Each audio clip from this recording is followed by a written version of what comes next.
वालेकुम सामीन, welcome to my channel voice of Mona. हमारी आज की स्टोरी का नाम है फ्रॉडिया। 6 बहनें थीं। वालिदैन गरीब थे। समाविया सबसे बड़ी थी। समाविया एक स्कूल में टीचर थी। उसके वालिद रेडी बांध थे। वक्त बहुत मुश्किल से गुजरता था। समाविया की वालदा भी घर में सिलाई करती थी। एक वक्त का खाने का होता तो दूसरे वक्त भूखे बैठे होते। रमजी समाविया के अब्बा की रेडी से फल लिया करता था। अक्सर वो उसे अपने हालात बताते। वो उनसे वाकिफ़ हो चुका था। फिर इसी तरह एक मर्तबा उनको पैसों की ज़रूरत पड़ी तो रमज़ी ने उनकी मदद की। फिर सिलसिला चल पड़ा। अक्सर वो उनकी मदद करता, फिर वो उनके घर भी आने लगा। उसकी नज़र समाविया पे पड़ी तो वो और भी मदद करने लगा। फिर उसने उनसे समाविया का हाथ मांग लिया। वो मान गए और उससे अपनी बेटी की शादी कर दी। रमज़ी सिलाई का काम करता था। वो बहुत अच्छा कारीगर था, लेकिन था फ्रॉडिया। खाने पीने का शौकीन था। इधर उधर से एडवांस लेता और खूब ऐश करता। वो समाविया को भी खुश रखे हुए था।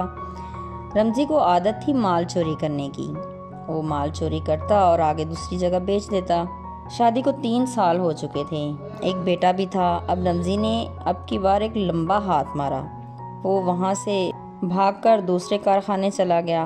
वहाँ छुप के काम करने लगा। फिर असल मालिक जिसका सामान चोरी करके लाया था वो भी वहाँ आ गया और पुलिस वाले लेकर वहाँ पहुँचा। जिस कारखाने में था उस कारखाने के मालिक से 50,000 पहले ही ले चुका था। उसने बोला 50,000 मुझे दे दो और तुम इसको ले जाओ। खैर रमज़ी को थप्पड़ पड़े तो उसको होश आया। वो पहले तो डर गया, लेकिन फिर उसने हौसला करके कहा, मैं कारीगर हूँ, सबके काम आ सकता हूँ। फिर जिसके पास काम कर रहा हूँ उसने कहा, जिसके पास वो काम कर रहा था, मेरे पैसे पूरे करो, उसके बाद जाकर दूसरे को क्लियर करो, तो मैं रिहाइश और सब कुछ दूंगा। वो रमज़ी की बीवी को देखकर लट्टू हो चुका था। रमज़ी को समझ आ गई कि अब उसकी इज्जत खतरे में है, इसलिए उसने हामी भर ली। मैं काम करके सारे पैसे क्लियर कर दूंगा। उसने वो माल भी वापस किया। वो समाविया से शर्मिंदा था। समाविया ने कहा, अब इंसान बन जाओ वरना ये लोग तुम्हें छोड़ेंगे नहीं। रमज़ी ने कहा, मैं अब वो सब छोड़ दूंगा। रमज़ी बहुत होशियार था। चोर चोरी से जाता है, हेरा फेरी से नहीं। रमज़ी ने 50,000 क्लियर किया और किसी और से राब्ता करके दूसरे शहर भाग गया। समाविया उसे छोड़कर अपने वालिदैन के घर चली गई।